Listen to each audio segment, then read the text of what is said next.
Hello everyone, welcome to ఐరేజ్ academy. సెషన్లో మనం constable prelims test 1 quant solution discuss చేద్దామండి. So ఈ ఎగ్జామ్స్ కనుక మీరు ఆన్లైన్లో రాయాలనుకుంటే మీకు 40 మార్క్ టెస్ట్ అండి. ఎస్ఐకి సంబంధించిన 40 మార్క్ టెస్ట్ మీరు ఆన్లైన్లో 999కి పర్చేజ్ చేయొచ్చు. దీనికోసం మీరు ఐరేజ్ ఆన్లైన్ క్లాసెస్ యాప్ని ఇన్స్టాల్ చేసుకోవాల్సి ఉంటుంది. ఎగ్జామ్తో పాటు ఎక్స్ప్లెనేషన్ కూడా ఉంటుంది. ఒకవేళ ఆఫ్లైన్లో రాయాలనుకుంటే మీరు ఇన్స్టిట్యూట్కి వెళ్ళి ఎన్రోల్ అవ్వచ్చండి. ఇక్కడున్న 2 నెంబర్లకు కనుక కాల్ చేస్తే మీకు వాళ్ళు డీటెయిల్స్ అనేది ప్రొవైడ్ చేస్తారు మీకు. ఇది మనకి ఆన్లైన్ ఎడ్యుకేషన్లో వచ్చిన బెస్ట్ ఎడ్యుకేటర్ అవార్డ్ అండి మనకి.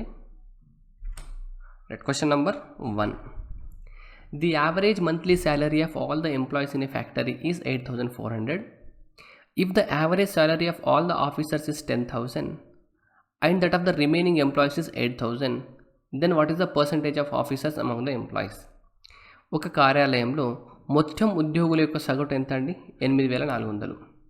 ఆఫీసర్ల యొక్క సగటు 10,000. మిగిలిన ఉద్యోగుల యొక్క సగటు జీతం 8,000. మొత్తం ఉద్యోగులలో ఎంత శాతం మంది ఆఫీసర్లు కలరు? ఈ క్వశ్చన్ని మనం అలిగేషన్ యూజ్ చేసి చేస్తామండి. అలిగేషన్ మెథడ్ యూజ్ చేసి చేస్తాము. ఇక్కడ మీకు ఫస్ట్ 2 యావరేజెస్ ఇచ్చినారండి. ఒకటేమో ఆఫీసర్స్కి యావరేజ్ ఎంత ఉంది? 10,000 ఉంది. రిమైనింగ్ వాళ్ళకి యావరేజ్ ఎంత ఉంది?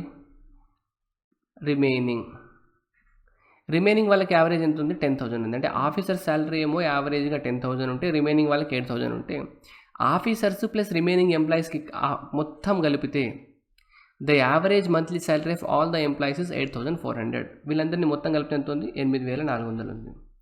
అలిగేషన్ అప్లై చేస్తే 10,000 మైనస్ 8,400 అంటే 1,600.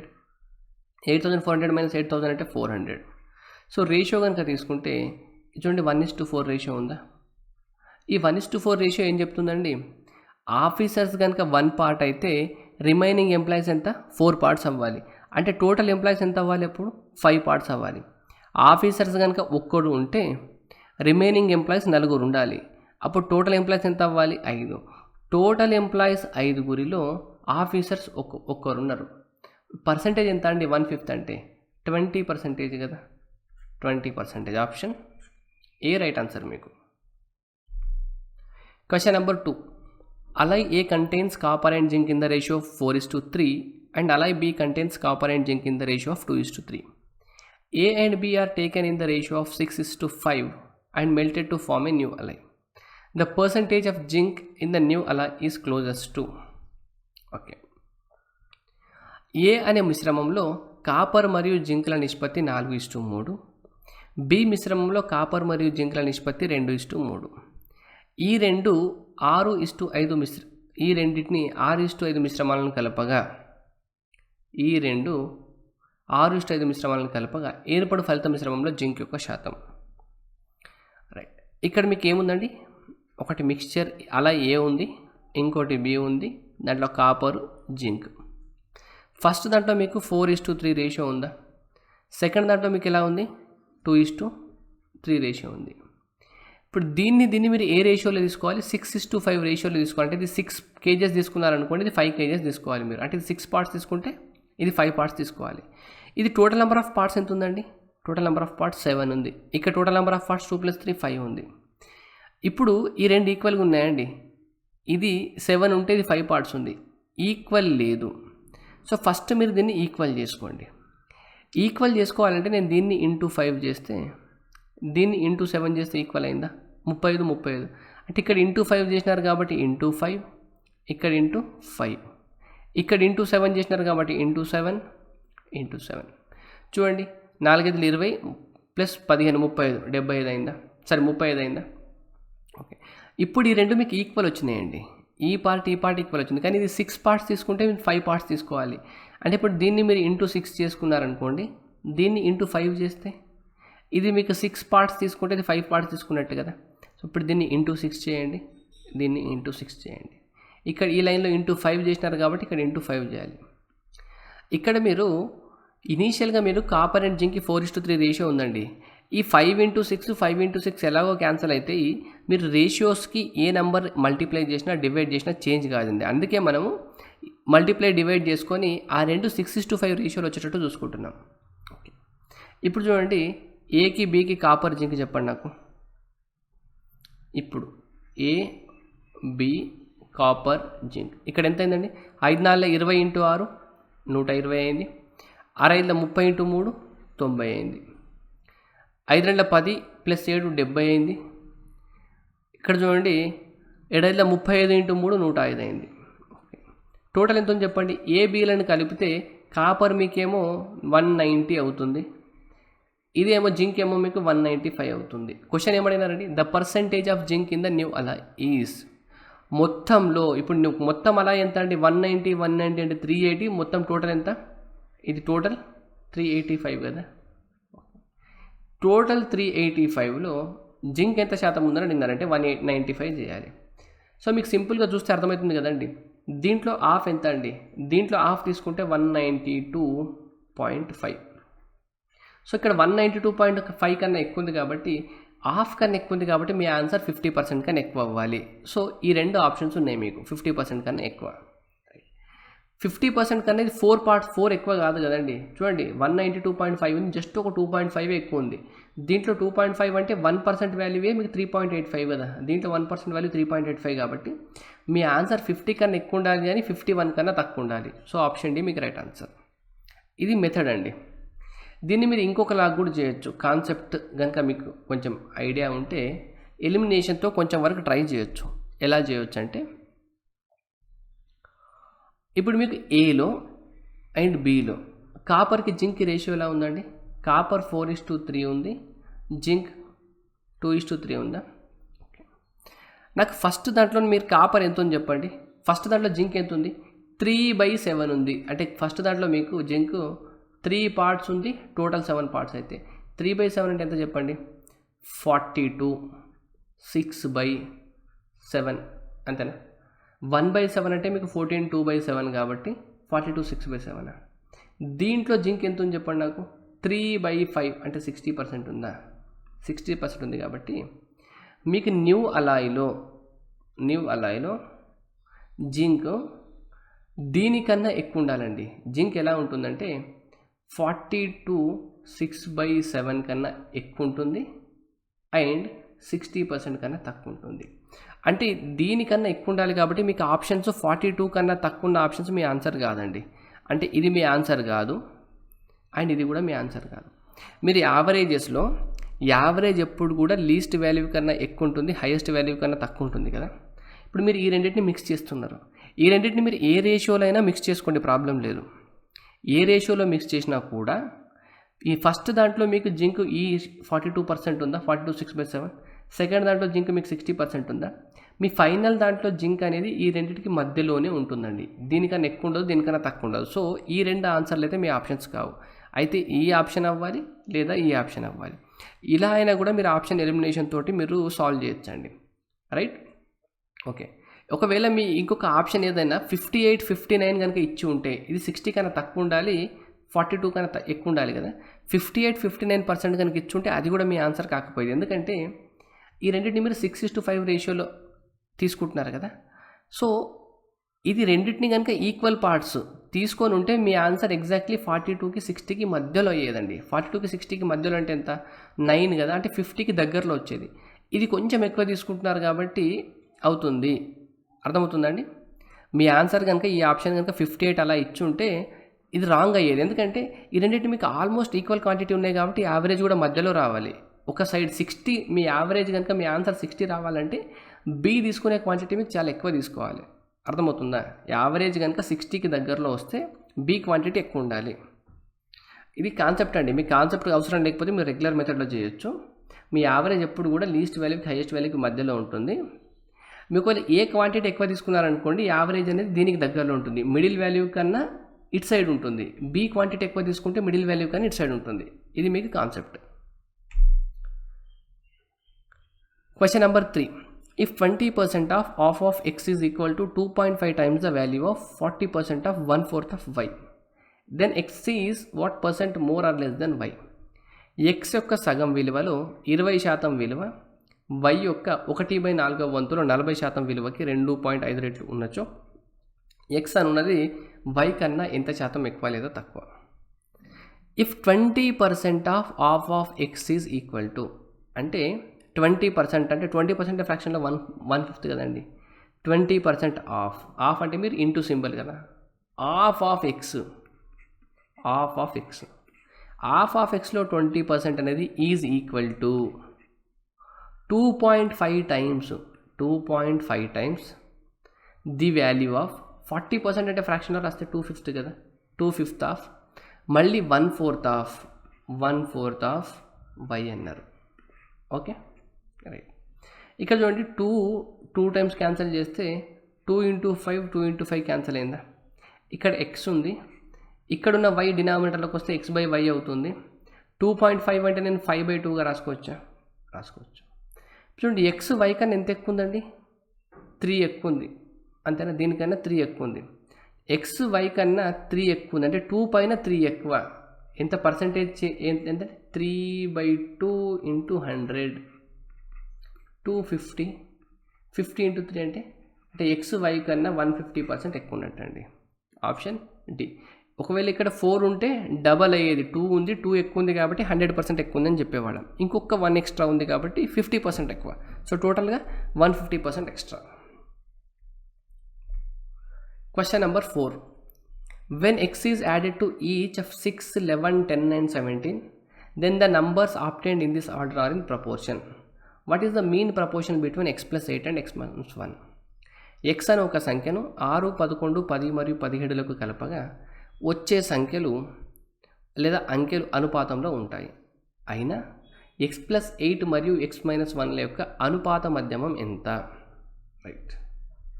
ఫర్ ఎగ్జాంపుల్ మీకు ఒక 4 నంబర్స్ ఉన్నాయనుకోండి, a b c d. ఈ నంబర్స్ మీకు ప్రపోర్షన్లో ఉన్నాయని ఇచ్చినారనుకోండి, ప్రపోర్షన్ లేదా అనుపాతంలో ఈ నంబర్స్ మీకు ప్రపోర్షన్ లేదా అనుపాతంలో ఉన్నాయని అన్నారనుకోండి, అనుపాతంలో bకి aకి రేషియో ఏముంటుందో అంటే b/a = d/c అవుతుందండి.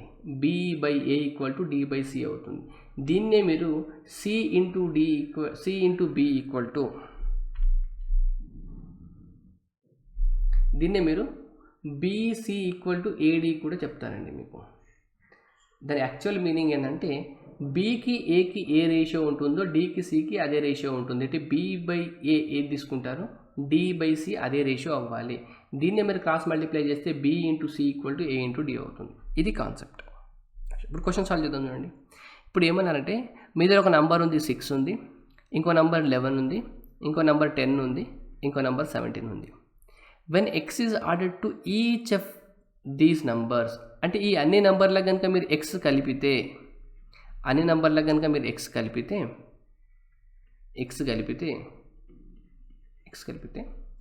వచ్చే నంబర్స్ అనేవి అనుపాతంలో ఉంటాయంట. వచ్చే నంబర్స్ ఎలా ఉంటాయి? అనుపాతంలో ఉంటాయి. ఈ నంబర్స్ అనుపాతంలో ఉంటాయంటే ఈ నంబర్స్ మీకు 4 నంబర్స్ అంటే ప్రపోర్షన్లో ఉంటాయని ఇచ్చినారండి. దీనికి 2 మెథడ్లు చేయొచ్చండి. మీకు నేను బెస్ట్ మెథడ్ చెప్తాను.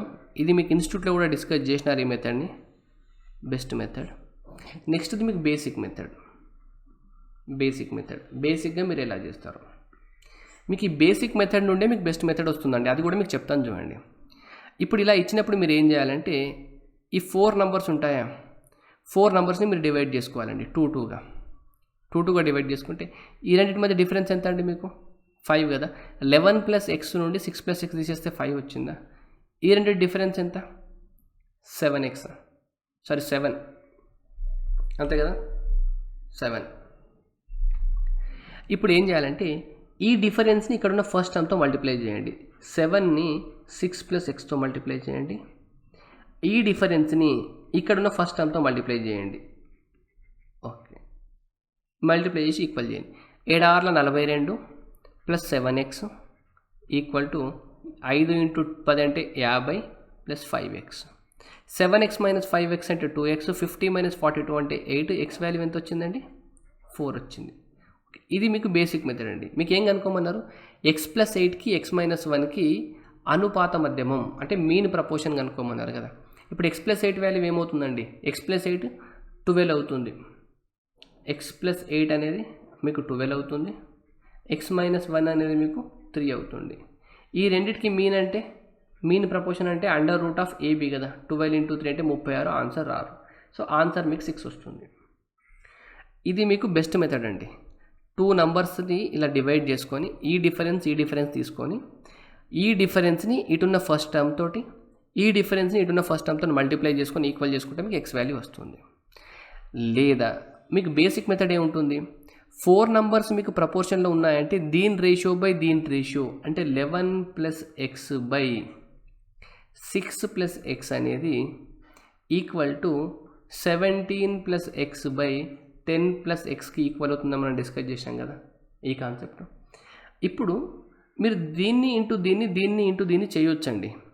ఈ రెండింటిని మల్టిప్లై చేస్తే ఆన్సర్ వస్తుంది. కానీ మీకు ఇక్కడ చూడండి x × x మల్టిప్లై అయితే మీకు క్వాడ్రాటిక్ ఈక్వేషన్ వస్తుంది. అలా కాకుండా ఇక్కడ మీకు కాంపౌండెండో డివిడెండో అప్లై చేయాలి. కాంపౌండెండో డివిడెండో అనే మెథడ్ కనుక అప్లై చేస్తే మీకు క్యాలిక్యులేషన్ ఈజీ అవుతుంది. అంటే a - b అంటే న్యూమరేటర్ మైనస్ డినామినేటర్ చేయండి.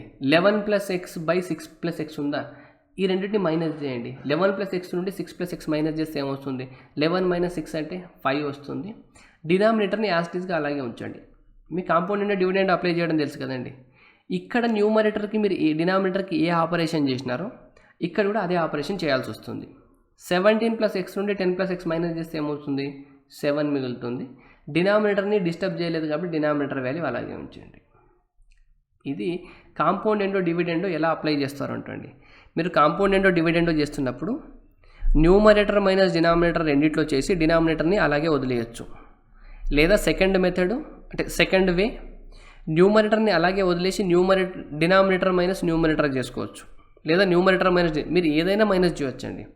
న్యూమరేటర్ని అలాగే వదిలేసి డినామినేటర్ మైనస్ న్యూమరేటర్ చేయొచ్చు.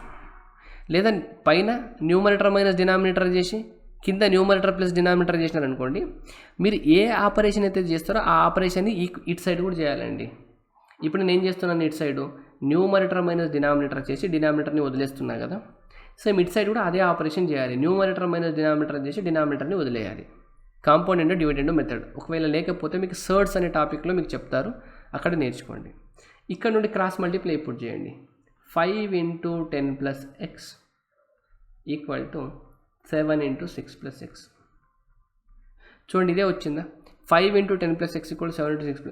ఇదంతా వేసుకోకుండా మీకు షార్ట్ కట్గా చెప్పడం జరిగిందండి. ఇది బెస్ట్ మెథడ్. షార్ట్ కట్ అంటే మీకు ఎప్పుడు కూడా బేసిక్ మెథడ్ నుండి షార్ట్ కట్ వస్తుంది. సో మళ్ళీ సాల్వ్ చేస్తే మీకు x = 4 వస్తుంది. కాబట్టి ఇంతకుముందు మీ ఆన్సర్ ఎంత వచ్చిందండి, 6 వచ్చింది కదా. ఆప్షన్ డి మీకు right answer. Question number 5. The distance between two stations Bengaluru and Hyderabad is 110 km. A train starts at 7 am from Bengaluru and moves towards Hyderabad at an average speed of 20 km/h. Another train starts from Hyderabad at 8 am and moves towards Bengaluru at an average speed of 25 km/h. Then the time at which both trains meet is. Bengaluru Hyderabad స్టేషన్ల మధ్య దూరం ఎంత అండి, 110 కిలోమీటర్లు. బెంగళూరు హైదరాబాద్, ఇక్కడ బెంగళూరు ఉంది, ఇక్కడ హైదరాబాద్ ఉంది.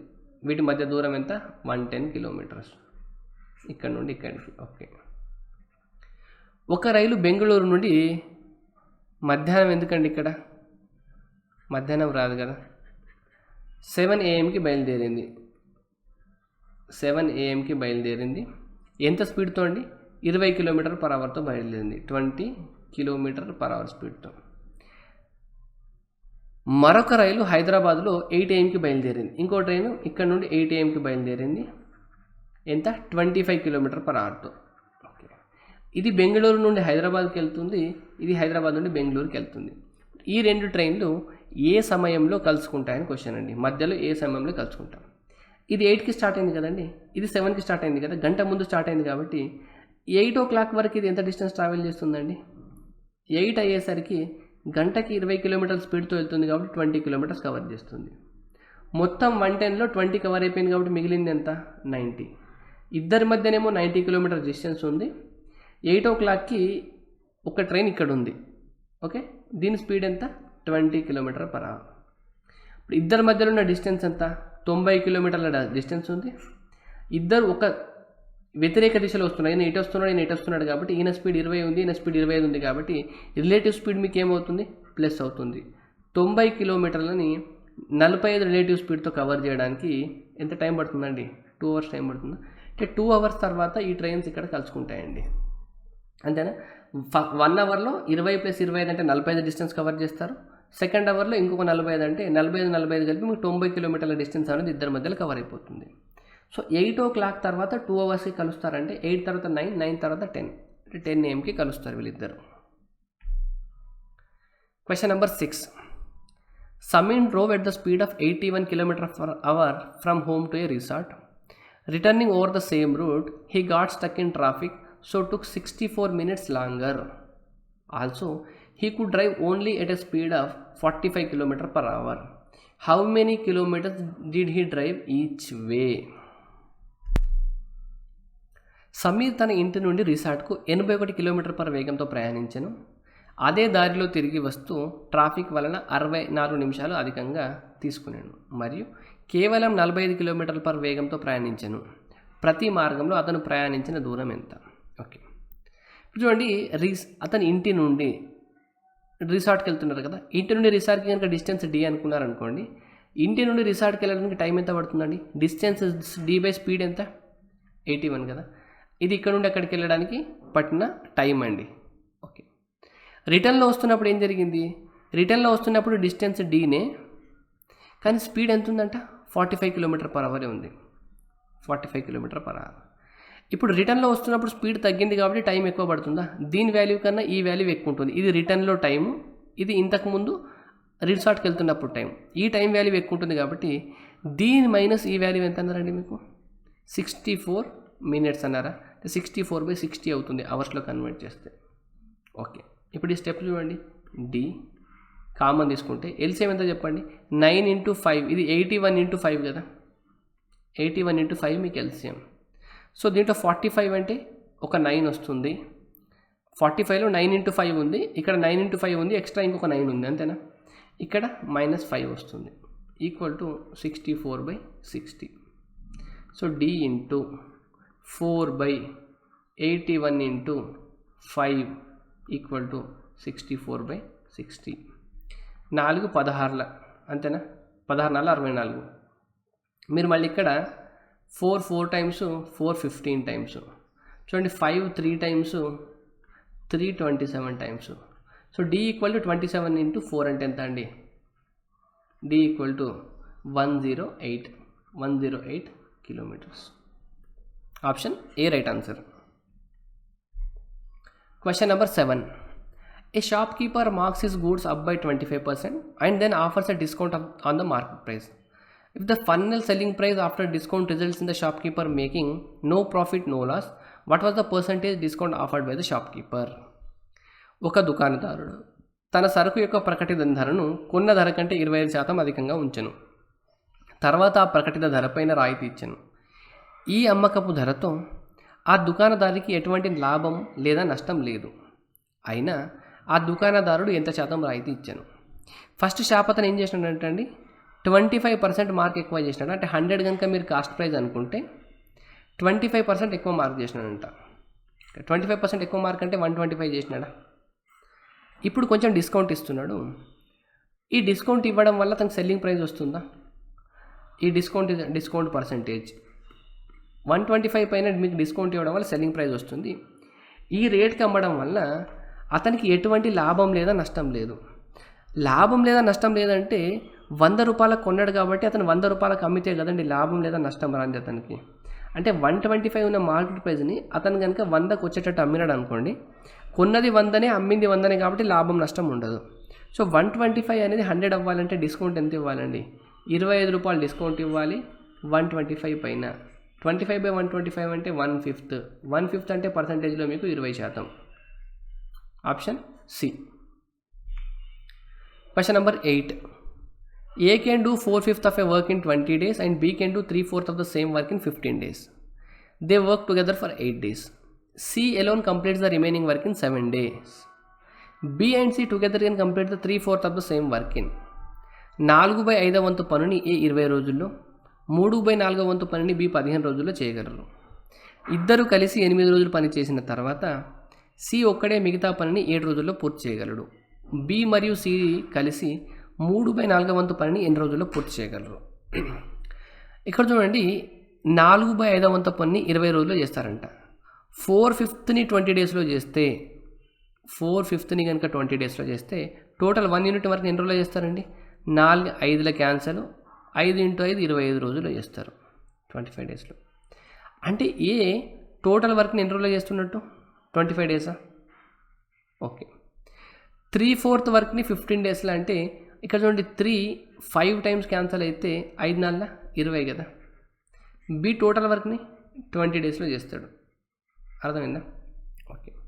ఇప్పుడు మీకు ఏకి టోటల్ డేస్ తెలుసు, బికి టోటల్ తెలుసు. మీరు టోటల్ వర్క్ కనుక 100 అనుకున్నారనుకోండి, 25 రోజుల్లో 100 యూనిట్ల వర్క్ చేయాలంటే రోజుకి ఎంత చేయాలి? 4 చేయాలి. బి 20 రోజుల్లో 100 చేయాలంటే రోజుకి ఎంత చేయాలి? 5 యూనిట్ల వర్క్ చేయాలి. ఓకే. ఇద్దరు కలిసి 8 రోజులు పనిచేసిన తర్వాత రోజుకు ఇద్దరు కలిసి ఎంత చేస్తారండి? 5 + 4 9. 8 రోజుల్లో అంటే 9 × 8 72. 72 కంప్లీట్ అయిపోయింది 8 రోజుల్లో చేస్తే. మిగిలింది ఎంత? 28. సి ఒక్కడే మిగతా పనిని 7 రోజుల్లో చేస్తాడు. మిగిలిన వర్క్ 28ని సి 7 రోజుల్లో చేస్తాడంటే రోజుకి ఎంత చేయాలండి? 4 కదా. 28 యూనిట్ల వర్క్ని 7 రోజుల్లో కంప్లీట్ చేయాలంటే 28/7 చేస్తే రోజుకి ఎంత చేయాలి వస్తుంది కదా. అంటే సి డైలీ ఎఫిషియన్సీ ఎంత అండి? సి రోజుకు 4 యూనిట్లు చేస్తాడంట. ఇక్కడేమో మీకు టైం ఉంది, ఇది మీకు ఎఫిషియన్సీ. ఓకే. బి మరియు సిలు కలిసి 3/4 వంతు పనిని ఎన్ని రోజుల్లో పూర్తి చేయగలరు? మొత్తం వర్క్ ఏమో 100, దాంట్లో 3/4 అంటే ఎంత అండి? 75. ఈ 75ని చేయడానికి బి మరియు సిలు కలిపి ఎన్ని రోజుల్లో చేస్తారు? బి ఒక్క రోజులో 5, సి ఒక్క రోజులో 4 అంటే మొత్తం ఇద్దరు కలిపి 9. 3 టైమ్స్ 325. సో 324 1/3. 8 1/3 డేస్లో చేస్తారండి. Option C. Question number 9. A lent B rupees 12,000 on compound interest at the rate of 20% per annum, and at the end of first year B borrowed rupees X more from A on compound interest at the same rate. If at the end of second year B paid total amount of rupees 20,400 to A, then find value of X. B 12,400లను సంవత్సరానికి 20% చక్రవడ్డీ చొప్పున A నుండి తీసుకున్నాడు.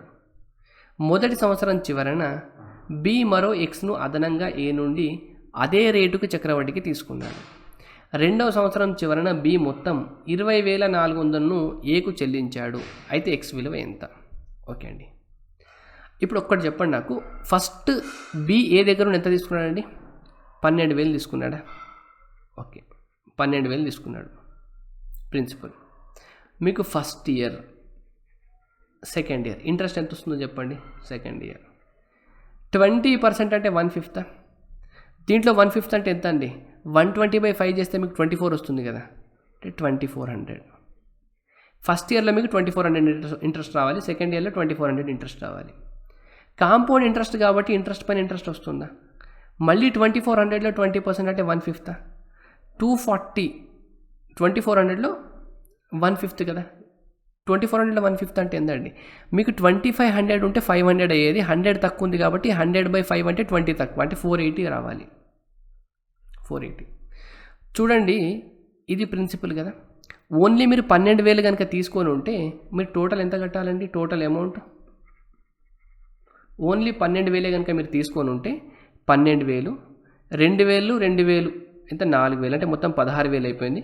4 4 4 1,200 అంతేనా? 17,280. 17,280 కట్టాలి. మీరు only 12,000 కనుక తీసుకొని ఉంటే మీరు ఇంత కట్టాల్సి వచ్చేది. మీరు ఎంత కట్టినారండి? 20,400 కట్టినారు. అంటే 17,280ని దాని నుండి తీసేస్తే 0, 10 - 8 అంటే 2, ఇక్కడ 3 - 2 అంటే 1, 3120. ఇంకొక 3120 ఎందుకు ఎక్స్ట్రా కట్టినారండి మీరు?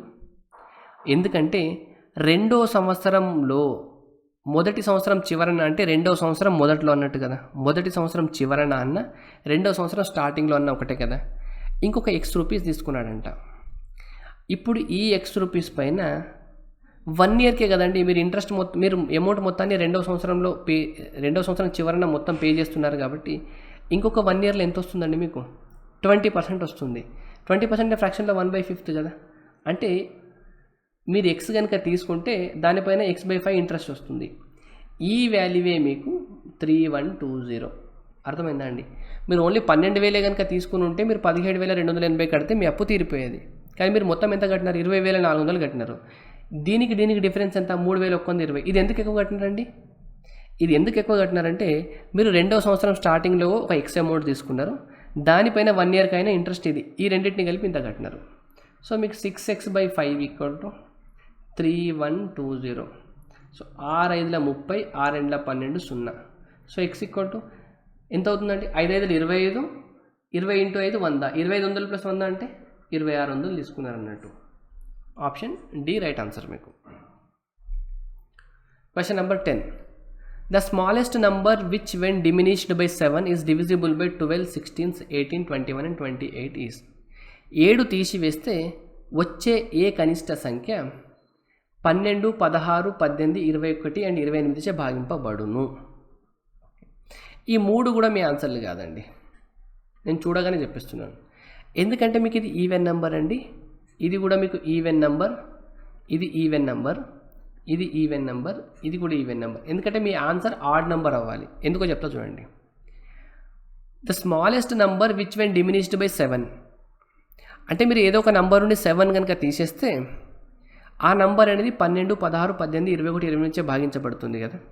ఇప్పుడు ఇది ఒక ఈవెన్ నెంబర్ నుండి ఒక ఆడ్ నెంబర్ని తీసేస్తున్నారు అనుకోండి, ఈవెన్ మైనస్ ఆడ్ ఏమొస్తుందండి? ఆడ్ నెంబర్ వస్తుంది కదా మీకు. అంటే 12 - 5 చేస్తే ఏమొస్తుంది? ఆడ్ నెంబర్ వస్తుంది. ఈవెన్ మైనస్ ఆడ్ చేస్తే ఆడ్ నెంబర్ వస్తుంది. ఇక్కడ వచ్చే ఆడ్ నెంబర్ని 12 అనేది ఒక ఈవెన్ నెంబర్ కదా, ఆడ్ నెంబర్ని ఎప్పుడైనా ఈవెన్ నెంబర్ డివైడ్ చేస్తుందా? చేయదు కదండి, చేయదు కదా, చేయదు. కాబట్టి మీ ఆన్సర్ ఎప్పుడు కూడా ఈవెన్ నెంబర్ కావద్దండి. ఐ హోప్ అర్థమైంది అనుకుంటండి. ఇక్కడ 108 మైనస్ కనుక మీరు 7 చేస్తే మీకు వచ్చే వాల్యూ ఆడ్ నెంబర్ వస్తుంది. ఆడ్ నెంబర్ని 12 డివైడ్ చేయదు కదా, చేయదు. చూడండి 1022 ఉంది, దీని నుండి 7 తీసేస్తే మీకు ఏమొస్తుంది? 10 - 7 చేస్తే 1015 రావాలి. 1015 అనేది 12తో డివైడ్ అవుతుందంట, అదే కదా ఇచ్చింది. 12తో డివైడ్ అవుతుందా కదా? కాదు కదా, ఇది ఆడ్ నెంబర్, అది ఈవెన్ నెంబర్, ఎలా అవుతుందండి? సో మీ ఆన్సర్ 100% ఆడ్ నెంబర్ అవ్వాలి. ఆడ్ నెంబర్ నుండి మీరు ఆడ్ నెంబర్ తీసేస్తేనే మీకు ఈవెన్ నెంబర్ వస్తుంది, అప్పుడు ఈవెన్ నెంబర్తో డివైడ్ అవుతుంది. So option B right answer మీకు. మీరు మెథడ్ చేయొచ్చండి, కానీ మీకు ఇది easy way, right? Okay, next question number 11. Divide ₹210 in the ratio 2:3:4:5. The respective amounts are.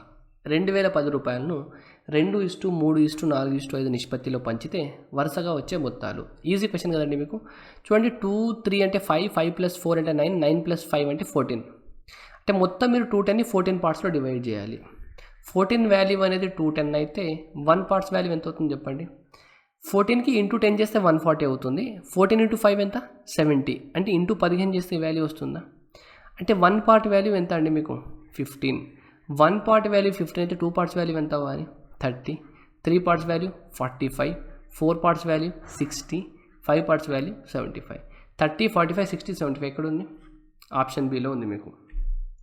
Well, which is the correct ascending order of the given numbers? ఇక్కడ చూడండి, మీకు 1/3 అన్న 0.33 అన్న రెండు సేమ్ అండి. మీకు 1/3 అన్న 0.33 అన్న సేమ్. మీకు కావాల్సింది 4/15 వాల్యూ కదా. మీకు 1/15 వాల్యూ ఏమో మీకు 0.06 వస్తుందండి. 1/15 వాల్యూ మీకు 0.06 వస్తుంది. కావాలంటే చేసి చూడండి. పాయింట్ పెట్టుకుంటే ఒక డెసిమల్, తర్వాత ఇంకో 0 పెట్టుకుంటే 100. 15/6 అంటే మీకు 16/90, 0.6 వరకు వస్తుంది. 4/15 అంటే మీకు అప్రాక్సిమేట్లీ ఇంటూ 4 చేయాలి కాబట్టి 0.24 వరకు వస్తుందండి. సో మీ దగ్గర ఉన్న నంబర్లు ఏమున్నాయండి? 0.24 ఉంది, అండ్ ఇది 0.3, 0.33. ఈ వాల్యూ ఎక్కువ కదా, 0.24 రావాలి, తర్వాత 0.33 రావాలి, తర్వాత 0.33 రావాలి. అంటే 4/15 వాల్యూ మీకు స్టార్టింగ్లో రావాలండి. అంటే ఇక్కడ ఉంది స్టార్టింగ్లో. ఆప్షన్ సి మీకు right answer. Question number 13 to 17 మనకి డిఐ క్వశ్చన్స్ అండి. ఓకే, ఇక్కడ ఏం లేదండి, మీకు మొత్తం type 1, type 2, type 3, type 4, type 5 మొత్తం మీకు 5 టైప్ ఆఫ్ కార్స్ ఉన్నాయి. ఒక్కొక్క ఇయర్లో ఎంత సేల్ అయిందో ఇచ్చినారండి. ఓకే, క్వశ్చన్ 13 చూద్దాం. If the same percentage increase in the sale of type 1 vehicles in 2004 over 2003 is expected in 2005, approximately how many type 1 vehicles will sold in 2005? Type 1 వాహనాలు 2003 కంటే 2004లో ఎంత శాతం పెరిగాయో అంతే శాతం 2005లో పెరుగుతాయని ఆశిస్తే సుమారుగా ఎన్ని టైప్ 1 వాహనాలు 2003 అమ్ముడవుతాయి? చూడండి, మీకు టైప్ 1 వెహికల్స్ కదా మాట్లాడింది. 2003 నుండి ఎంతో పర్సంటేజ్ ఇంక్రీజ్ ఉంది కదా, అంతే పర్సంటేజ్ ఇంక్రీజ్ కనుక 2004 నుండి 2005కు ఉంటే 2005లో ఎన్ని కార్లు అమ్ముడవుతాయని క్వశ్చన్ అండి. మీరు ఆప్షన్ చూస్తే మీకు చాలా క్లోజ్గా ఉన్నాయి కాబట్టి మీకు ఖచ్చితంగా చేయాల్సి వస్తుందండి. సింపుల్గా ఎలా చేస్తారో చూడండి. 2003లో కనుక మీకు 81 ఉంటే 2004లోకి వచ్చేసరికి 107 అయిందా? 81 ఉన్నది 107 అయింది కాబట్టి 2004లో 107 ఉంటే ఇది ఎంత అవుతుంది క్వశ్చన్ అండి. సింపుల్గా మీరు పర్సంటేజ్ ఇంక్రీజ్ అంటే ఎలా చెప్తారండి? 81 ఉంది, దీనికి ఇంటూ సంథింగ్ చేస్తారు. X% ఇంక్రీజ్ ఉందనుకోండి అంటే 100 ప్లస్ X/100 ఇలాగైనా రాసుకునేది. మీరు రాసుకునేది ఎంత అండి? మీకు ఇనిషియల్గా 81 ఉంది, ఒక X% ఇంక్రీజ్ ఉందని అనుకుంటే 81 into 100 plus X/100 equal to చేస్తే మీకు 107 వచ్చింది, అంతేనా? ఓకే, ఇప్పుడు 107 ఉంది, దీన్ని మళ్ళీ సేమ్ పర్సంటేజ్ ఇంక్రీజ్ చేయాలి అంటే 100 ప్లస్ X/100 చేస్తే ఎంత వస్తుంది? ఇదే కదా మీకు అడిగింది. అంటే 81 వాల్యూ ఇదైతే 107 వాల్యూ ఎంత? సేమ్ కదా మనం తీసుకున్నది. 81కి ఇంటూ సంథింగ్ చేస్తే ఈ వాల్యూ వచ్చిందా, 107కి ఇంటూ సంథింగ్ చేస్తే సేమ్ ఆ వాల్యూ రావాలి. సో మనం దీన్ని ఏం చేస్తామండి, 107 ఇంటూ 107/81 చేస్తే వస్తుంది కదా. సో ఇప్పుడు మీకు 107 ఇంటూ 107 చేస్తే దీని వాల్యూ ఎంత చెప్పండి? దీన్ని షార్ట్కట్లో రాయొచ్చండి. ఇప్పుడు మీకు 1 తర్వాత 2 ప్లేసెస్ ఫస్ట్ యూనిట్ డిజిట్లో ఏముంది? 7 ఉందా? 7కి స్క్వేర్ ఎంత? 49. 7కి 2 టైమ్స్ యాడ్ చేస్తే ఎంత? 7 7 14. ఇది 11449 అండి. మీకు 107 అంటే 107 చేస్తే ఇదే వస్తుంది. మీరు కావాలంటే చేసి చూడండి. బై 81 11449/81 చేస్తే మీకు 81 1 టైమ్స్ క్యాన్సిల్ అవుతుంది, 81 అవుతుందా? 81 నుండి 100కి 19 మిగిలింది, ఇక్కడ 14 మిగిలింది. 29 ప్లస్ 4 ఎంత? 29 ప్లస్ 4 33, అంతేనా? 81 ఇంటూ 4 కనుక మీరు చేసినారనుకోండి, 81 ఇంటూ 4 చేస్తే 81 ఇంటూ 4 చేస్తే 832, 320 ప్లస్ 324 అవుతుంది. సో 140, 324 అవుతుంది. ఇక్కడ 10 ఎక్స్ట్రా ఉంది.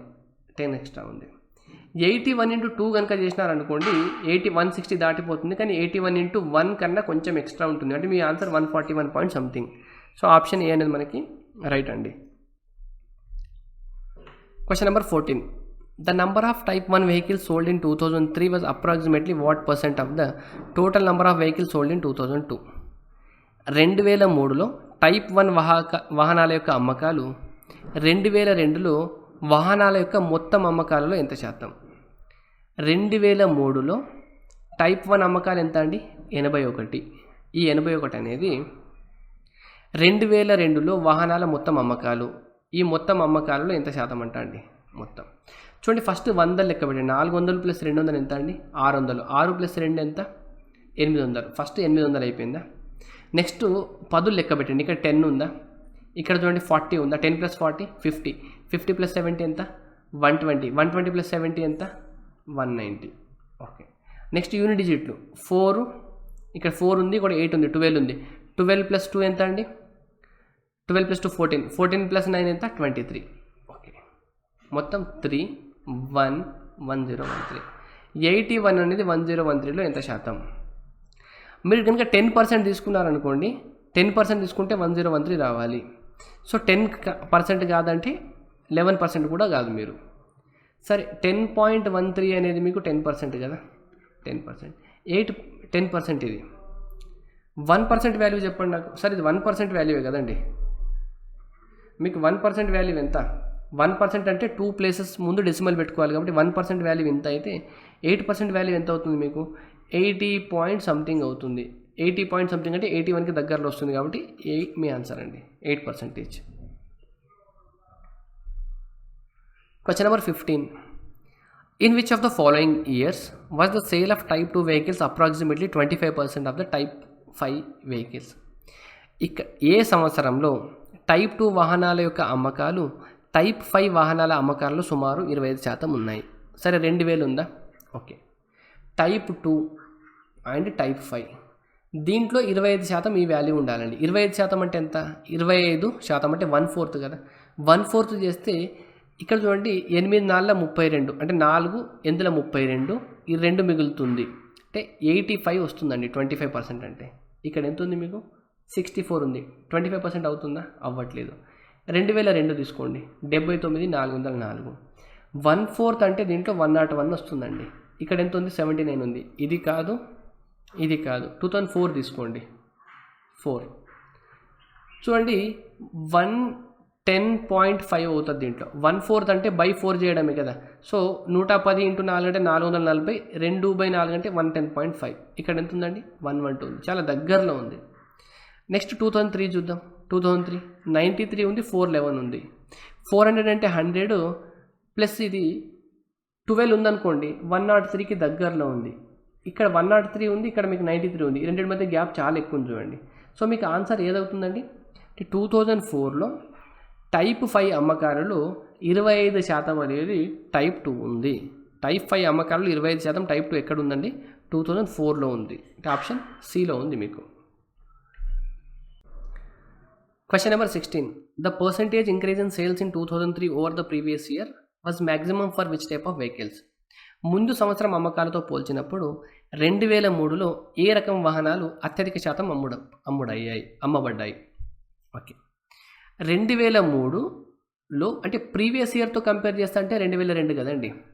ఇప్పుడు మీకు ఏ ఇయర్లో ముందు ఇయర్తో కంపేర్ చేసినప్పుడు అత్యధిక శాతం ఇంప్రూవ్ అయింది, సేల్స్ అనేవి ఎక్కువ పర్సెంటేజ్ ఇంక్రీజ్ అయింది క్వశ్చన్ కదా.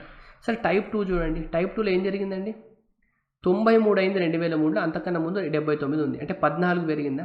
అంటే టైప్ 2లో 14 పెరిగింది, 79 అయింది. పర్సెంటేజ్ని మీరు తర్వాత రాద్దాం, కొద్దిసేపు ఆపండి.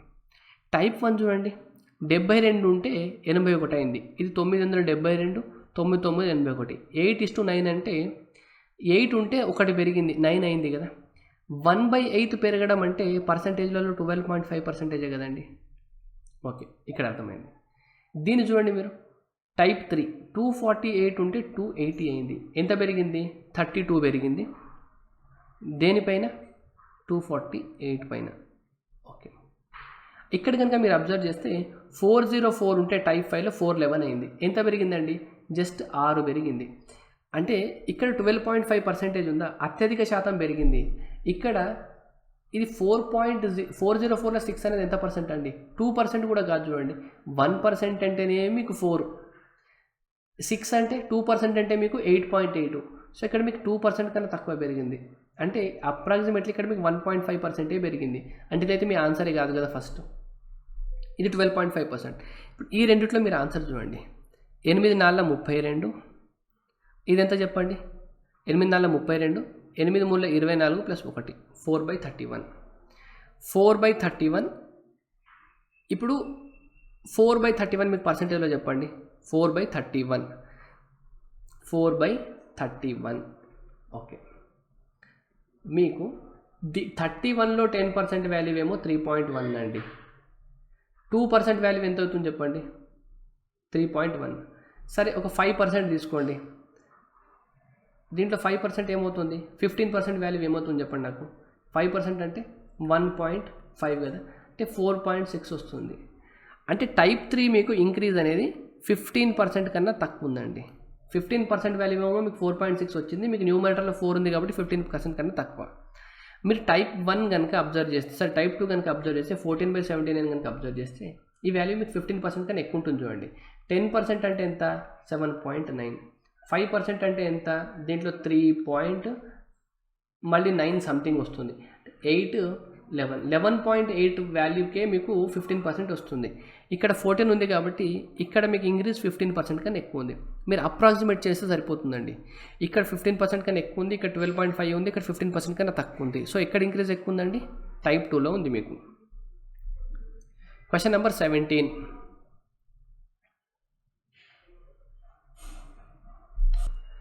మీకు డిఐ క్వశ్చన్స్ 16 క్వశ్చన్స్ వరకే అండి. 16 క్వశ్చన్స్ వరకే మీకు. 17th క్వశ్చన్ మీకు రెగ్యులర్ క్వశ్చన్ అండి. In an examination 65% of the students passed in civics and 60% in history. 40% passed in both the subjects. If 90 students failed in history and civics both, then what is the total number of students? ఒక పరీక్షలో సివిక్స్లో 65% మంది, హిస్టరీలో 60%, రెండు సబ్జెక్టులలో 40% మంది విద్యార్థులు pass అయినారు. 90 మంది విద్యార్థులు హిస్టరీ సివిక్స్ రెండిట్లోనూ తప్పితే మొత్తం విద్యార్థుల సంఖ్య ఎంత? ఓకే, వెన్ డయాగ్రామ్ తోటి మనం ఈజీగా చేయొచ్చండి. ఇది హిస్టరీ, ఇది సివిక్స్. ఓకే, రెండిట్లో కలిపి పాస్ అయిన వాళ్ళు ఎంత అండి? 40% మంది, రెండు సబ్జెక్టులో 40% మంది పాస్ అయినారు. అంటే ఇక్కడ 40 రాసుకుంటున్నాను. హిస్టరీలో పాస్ అయిన వాళ్ళు ఎంత? 60% కదా. ఇది హిస్టరీ కదా మొత్తం. హిస్టరీలో 40 వచ్చిందంటే మిగిలిన 20% ఇక్కడ ఉండొచ్చు కదా. హిస్టరీ మొత్తం 60 అయిందా చూడండి. ఇక్కడ 40, ఇక్కడ 20. సివిక్స్లో 65 అంటే ఇక్కడ 40 వెళ్ళిపోయిందంటే ఇక్కడ 20 కదా. ఇప్పుడు టోటల్ పాస్ అయిన వాళ్ళు ఎంత చెప్పండి? 20 + 40 60, 60 + 25 85. అంటే టోటల్ పాస్ పర్సంటేజ్ ఎంత? 85. అప్పుడు ఫెయిల్ అయిన వాళ్ళు ఏమవ్వాలండి? మీకు 15% అవ్వాలా? ఇక్కడ చూడండి, 90 మంది విద్యార్థులు హిస్టరీ సివిక్స్లోను రెండిట్లోనూ తప్పితే రెండిట్లో ఫెయిల్ అయిన వాళ్ళు ఎంత? 15%. 15% వాల్యూ మీకు 900 అంటే 100% వాల్యూ ఎంత? సో 15 6ల 60, 60 × 100 600. Okay, right. 15% వాల్యూ మీకు 90 అన్నారండి. ఇక్కడ 90 అన్నారు కాబట్టి సో 90 6 టైమ్స్ కాబట్టి 100 × 6 6 times 600. Option A. Question number 18. If 20 and 24 are factors of n, then which of the following is a factor of n? చూడండి, 20కి 24కి ఎల్సిఎం కూడా దీనికి ఫ్యాక్టర్ అవుతుంది. 20కి 24కి ఎల్సిఎం ఎంత అండి? ఎల్సిఎం 120 అవుతుంది కదా.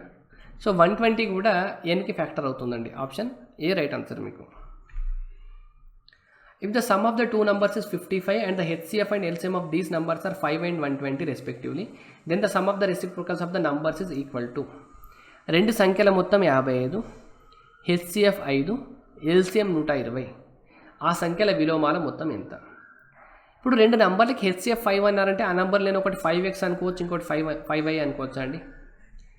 ఇక్కడ x, yలు కో ప్రైమ్స్ అవ్వాలి. ఈ కండిషన్ అయితే మీకు తెలుసు కదా. టూ నంబర్స్ని నేను 5x అనుకుంటున్నాను, 5y అనుకుంటున్నాను. ఇక్కడ హైయెస్ట్ కామన్ ఫ్యాక్టర్ 5 ఉంది కాబట్టి మీ ఆ నంబర్ 5 × సంథింగ్ ఉంటుంది, 5 × సంథింగ్ ఉంటుంది. టూ నంబర్స్ ఇక్కడ xyలు మీ కో ప్రైమ్స్ అవ్వాలి. ఈ కండిషన్ అయితే మీకు తెలుసు కదా. ఈ రెండు సంఖ్యల మొత్తం ఎంత? 5x + 5y = ఎంత అన్నారు మీకు? 55 అన్నారు. ఓకే, రెండు సంఖ్యల యొక్క ఎల్సిఎం ఎంత? ఎల్సిఎం అంటే 5xకి 5yకి ఎల్సిఎం ఎంత? 5xy కదా. 5xy వాల్యూ మీకు 120 అన్నారు. ఆ సంఖ్యల విలోమాల మొత్తం అంటే 1/5xకి 1/5yకి టోటల్ అడిగినారండి. అంటే డినామినేటర్లో మీకు 5xy వస్తుంది, న్యూమరేటర్లో x + y వస్తుంది. మీకు 5x + 5y 55 అయితే 5తో క్యాన్సిల్ చేస్తే x + y 11 వస్తుందా? x + 5 11, 5xy వాల్యూ 120 వచ్చింది. సో 11/120 అనేది మీకు రైట్ ఆన్సర్ అండి. Option C. Question number 20. In a class, the number of boys and girls are in the ratio 2:1. If the 5 boys leave the class and 5 girls join the class, then the ratio becomes 7:5. The number of boys in that class at the beginning is. ఒక తరగతిలోని బాలురు మరియు బాలికలు 2:1 నిష్పత్తిలో ఉన్నారు. బాలురులో 5గురు వదిలి వెళ్ళి 5గురు బాలికలు ఆ తరగతిలో చేరితే ఆ నిష్పత్తి 7:5 అవుతుంది. అప్పుడు మొదట్లో ఆ తరగతిలోని బాలుర సంఖ్య ఎంత? నేను డైరెక్ట్గా ఆప్షన్ సి మార్క్ చేస్తానండి, 40. ఎందుకంటే చూడండి, ఇనీషియల్గా క్లాస్లో 2:1 రేషియోలు ఉన్నారా? బాయ్స్ 2 పార్ట్స్ ఉంటే గర్ల్స్ 1 పార్ట్ ఉందా? బాయ్స్లో నుండి కనుక 5 మెంబర్స్ వెళ్ళిపోయి గర్ల్స్లో 5 మెంబర్స్ కనుక జాయిన్ అవుతే ఏమైందంటే టోటల్ 7:5 రేషియో అయిందా? అంటే బాయ్స్లో నుండి 5 మెంబర్స్ తీసేస్తే బాయ్స్ పార్ట్స్ 7 అవ్వాలా? అంటే బాయ్స్ 7 మల్టిపుల్ అవ్వాలి. ఆప్షన్ 40 చూడండి మీరు. 40 నుండి కనుక మీరు 5 మెంబర్స్ తీసేసినారనుకోండి 35 వస్తుందా? 35 అనేది మీకు 7 మల్టిపుల్. అందుకని డైరెక్ట్గా సి మార్క్ చేయొచ్చండి. సరే, మీకు బాయ్స్లో ఎంత ఉన్నారండి? 2x ఉన్నారు. ఇనిషియల్గా గర్ల్స్ 2x ఉన్నారు. బాయ్స్లో నుండి కనుక 5 వెళ్ళిపోయి అంటే 2x - 5 అయ్యి గర్ల్స్కి కనుక 5 యాడ్ చేస్తే ఇప్పుడు రేషియో ఎంత అయిందంట మీకు? 7:5 అయిందంట. సాల్వ్ చేస్తే వస్తుందండి. 5 × 2 10x - 25 = 7x + 35. 10x - 7x అంటే 3x = 60. x వాల్యూ ఎంత వచ్చిందండి మీకు? 20. మొదట్లో తరగతిలోని బాలుర సంఖ్య ఎంత? ఇనిషియల్గా 2x ఉన్నారు కాబట్టి 2 × 20 అంటే 40. Option C right answer. Question number 21. The average of 8 successive numbers is 6.5. The average of the smallest and the greatest among them will be. 8 వరుస సంఖ్యల సగటు 6.5. వాటిలో అతి చిన్న మరియు అతి పెద్ద సంఖ్యల సగటు ఎంత? డైరెక్ట్గా 6.5 వేయండి. దీని వాల్యూవే అవుతుంది. సరే ఎక్స్ప్లెయిన్ చేస్తా చూడండి. మీకు 8 నెంబర్లు నేను 1 2 3 4 5 6 7 8 తీసుకుంటున్నాను ఎగ్జాంపుల్కి. ఓకే, ఇప్పుడు 8 కన్సిక్యూటివ్ నెంబర్స్ అన్నారు కదా, సక్సెసివ్ అన్న కన్సిక్యూటివ్ అన్న ఒకటే అండి. ఇప్పుడు వీటి యావరేజ్ ఎంత అవుతుందంటే మీకు కనుక్కుంటే 4.5 అవుతుందండి. ఎగ్జాక్ట్లీ మిడిల్ ఉంటుందండి. ఇక్కడ 4 టర్మ్స్ ఇక్కడ 4 టర్మ్స్ వెళ్ళిపోతే మధ్యలో ఇది కదా, యావరేజ్ అనేది 4.5 అవుతుంది. చూడండి, ఈ రెండు నెంబర్లకి లీస్ట్ హైయెస్ట్ వాల్యూకి సమ్ ఎంత? 9 కదా. 1కి 8కి సమ్ ఎంత? 9. 9/2 చేస్తే యావరేజ్ ఎంత వచ్చింది? 4.5 వచ్చిందా? ఈ రెండు నెంబర్లకి సమ్ చేస్తే ఎంత? మళ్ళీ 9 వచ్చిందా? 9/2 చేస్తే యావరేజ్ ఎంత? 4.5. ఈ నెంబర్కి సమ్ చేస్తే ఎంత వచ్చింది? 4.5 అయిన యావరేజ్. చూడండి, ఈ రెండు నెంబర్ని సమ్ చేస్తే యావరేజ్ 4.5. సో ఈ కాన్సెప్ట్ కనుక మీకు తెలిస్తే సేమ్ అండి. ఇప్పుడు 6.5 అనేది ఇక్కడ ఉంటే ఈ రెండింటికి కూడా మళ్ళీ మీకు 6.5 వస్తుంది. ఇది కాన్సెప్ట్ ఓరియంటెడ్ క్వశ్చన్ మీకు. Question number 22. 2 numbers x and y respectively are 20% and 25% more than the third number z. If x is a% of y, then a equal to. రెండు సంఖ్యలు x, yలు వరుసగా మూడో సంఖ్య z కంటే 20% మరియు 25% అధికం. ఓకే, ఇక్కడ చూడండి, ఎక్స్ వైలు మూడో సంఖ్య కనుక 100 అనుకుంటే ఇది 20% అధికం అంటే 120, 25% అంటే 125 కదా. వై యొక్క ఏ శాతం ఎక్స్ అయితే ఏ వాల్యూ ఎంత? Right. If x is a% of y, then y x is a% of y అన్నారు కదా. 120/25 చేస్తే ఏమొస్తుందండి? 120/125 చేస్తే ఏమొస్తుంది? సరే, మీకు ఈజీగా అర్థం కావాలంటే x is a% of y, x అనేది a% ఆఫ్ వై అన్నారు. ఎక్స్ వాల్యూ ఎంత మీకు? 120. ఏ పర్సెంటేజ్ అంటే 100. వై వాల్యూ ఎంత మీకు? 125. అంతేనా? 25 4 25 5 24 క్యాన్సిల్ అవుతుంది. అప్పుడు ఏ ఈక్వల్ ఎంత వచ్చిందండి? 96 వచ్చిందా? సో ఏ వాల్యూ ఎంత అండి? 96. Question number 23. సింప్లిఫికేషన్ అండి. ఫస్ట్ మీరు మిక్స్డ్ ఫ్రాక్షన్ని ప్రాపర్ ఫ్రాక్షన్లో రాసుకోండి. 3 2 6 plus 1 7/3 plus 3 4 12 plus 3 15/4 plus 3/4 minus 3 2 6 plus 1 7/3 బ్రాకెట్లో 2 6 12 ప్లస్ 1 13/2 మైనస్ 9/4 ప్లస్ 4 2 8 9/4. ఓకే, ఇప్పుడు ఫస్ట్ ఈ బ్రాకెట్లో ఉన్న వాల్యూని సాల్వ్ చేయాలి కదా మీరు. బ్రాకెట్లో ఉన్న వాల్యూ కనుక ఎల్సిఎం కనుక మీరు 4 తీసుకుంటే 13 4 52. సరే, ఇక్కడ ఆల్రెడీ 2 ఉంది కాబట్టి 13 2 26 మైనస్ 9 బ్రాకెట్లో ఉన్న వాల్యూ ఇది అవుతుంది. ఇప్పుడు రాసుకోండి మొత్తం. 7/3 plus 15/4 plus 3/4 minus 7/3 into 26 minus 9 ఎంత అండి? 17 కదా. 17/4. ఓకే, ప్లస్ 9/4 అంతేనా? రైట్, 9/4. ఇక్కడ అన్నిట్లో ఎల్సిఎం మీరు 12 తీసుకోవచ్చు. చూడండి, 12 ఎల్సిఎం తీసుకుంటే 3 4 12 అంటే 4 7 4 28. ఓకే, 4 ఇంటూ 3 చేస్తే 12 వస్తుంది కాబట్టి 3 ఇంటూ 15 45. 4కి ఇంటూ 3 చేస్తే వస్తుంది కాబట్టి 3 ఇంటూ 3 ఎంత? 9 మైనస్ 7 ఇంటూ 17 అంటే 119 ప్లస్ 4 ఇంటూ 3 చేస్తే వస్తుంది కాబట్టి 3 9 27. ఇక్కడ కనుక మీరు అబ్జర్వ్ చేస్తే మైనస్ 119 ప్లస్ 10 అంటే మైనస్ 110 అవుతుందండి. 45 ప్లస్ 27. ఇక్కడ చూడండి, 27 ప్లస్ 28 ఎంత?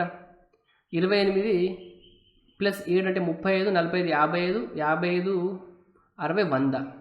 మీకు 110 మైనస్ 110 ప్లస్ 100 అంటే పైన న్యూమరేటర్లో మైనస్ 10 వస్తుంది.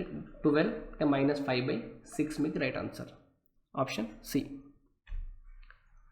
ఇన్ఫినిటీ వరకు అండి. ఎస్ ఇన్ఫినిటీ ఈక్వల్ టు మీకు a/1 - r ఫార్ములా అండి. ఎందుకంటే ఇది మీకు జామెట్రిక్ ప్రోగ్రెషన్లో ఉంది చూడండి. 2/3/1 ఇక్కడ ఇంటూ అవుతుంది, దీనికి ఇంటూ 2/3 అయింది, ఇంటూ 2/3 అయింది, ఇంటూ 2/3 అంటే ఇది మీకు జామెట్రిక్ ప్రోగ్రెషన్లో ఉందన్నట్టు, ఇది గుణశ్రేణిలో ఉంది.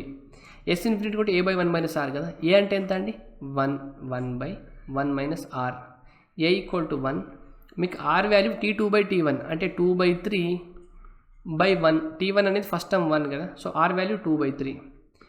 1/1 - 2/3 అంటే 1/3. 1/3 అంటే 3 రైట్ ఆన్సర్ మీకు option C. Question number 15. The rate of simple interest per annum that makes some amount of money double in 12 years is. కొంత సొమ్ము 12 సంవత్సరాల్లో రెట్టింపు కావడానికి సామాన్య వడ్డీ రేటు సంవత్సరానికి. ఓకే, ఇప్పుడు 100 ఉన్న అమౌంట్ 200 అవ్వాలి అంటే డబల్ అవ్వాలి కదా. కొంత సొమ్ము రెట్టింపు అవ్వాలని డబల్ అవ్వాలి. ఎన్ని సంవత్సరాల్లో అండి 12 సంవత్సరాలు. 100 200 అవ్వాలంటే ఇంట్రెస్ట్ ఎంత రావాలి 100 ఇంట్రెస్ట్ రావాలి. టైం పీరియడ్ ఎంత 12 ఇయర్స్లో. సో 12 ఇయర్స్కి 100 ఇంట్రెస్ట్ వస్తుందంటే ప్రతి సంవత్సరానికి ఎంత వస్తున్నట్టు అండి 100/12 వస్తున్నట్టు, అంతేనా. ప్రిన్సిపల్ ఎంత ఉంది 100 ఇంటూ 100. పర్సంటేజ్ కావాలంటే ఈ రెండు క్యాన్సల్, 12 అంటే ఇది మీకు 81/3% వస్తుంది. Option C. Question number 26. Mr. Mike borrowed 8,500 at 4% per annum compound interest. The compound interest compounded annually for 2 years. Mic 8,500లను సంవత్సరానికి 4% చక్రవడ్డీకి తీసుకున్నాడు. 2000 సంవత్సరాల తర్వాత అతను చెల్లించే వడ్డీ ఎంత? అతను మొత్తం అని అడగలేదండి, వడ్డీ అడిగినారు కాబట్టి ఇది మీకు మొత్తం వస్తుంది ఆన్సర్ చేస్తే. ఈ రెండు మీ ఆన్సర్స్ కావు. ఓకే, ఫస్ట్ ఇయర్కి సెకండ్ ఇయర్కి ఇంట్రెస్ట్ ఏమొస్తుంది చెప్పండి. 4% అంటే 1% అంటే 85 కదా, 2% అంటే 170, 3% అంటే 340.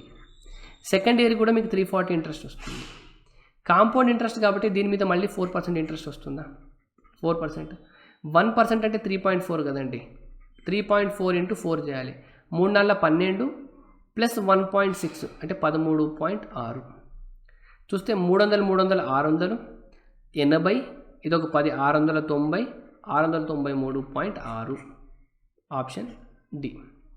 ఇదండి మీకు క్వాంట్ ఎక్స్ప్లెనేషన్ కానిస్టేబుల్ పేపర్ 1.